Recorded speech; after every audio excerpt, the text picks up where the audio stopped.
மத போதகர் ஜான் ஜெபராஜ் வழக்கில் திடீர் திருப்பமாக மற்றொரு சம்பவம் அரங்கேறியுள்ளது. இந்த வழக்கில் மற்றும் ஒரு நபரை காவல்துறை கைது செய்துள்ள சம்பவம் தான் பரபரப்பை ஏற்படுத்தியுள்ளது. நடந்தது என்ன? பின்னணியில் யார் உள்ளனர் பார்க்கலாம். தென்காசி மாவட்டம் சாம்பவர் வடகரையைச் சேர்ந்த மத போதகர் தான் ஜான் ஜெபராஜ். கோவை மாவட்டம் GN மில்ஸ் பகுதியில் மத போதகராகவும் கிறிஸ்துவ பாடல்களை பாடி ஆடி பிரசங்கம் செய்தும் பிரபலமானவர்.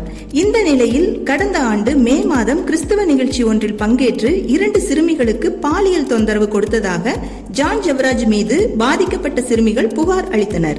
இந்த வழக்கு சூடு பிடிக்க தொடங்கவே ஜான் ஜெபராஜ் தலைமறைவானார்.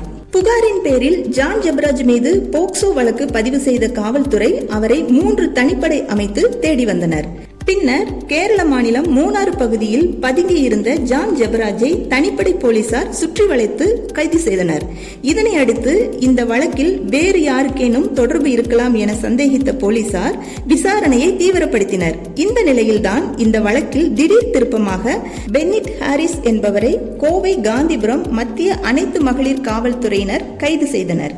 பின்னர் அவரை நீதிமன்றத்தில் ஆஜர்படுத்தி சிறையில் அடைத்தனர்.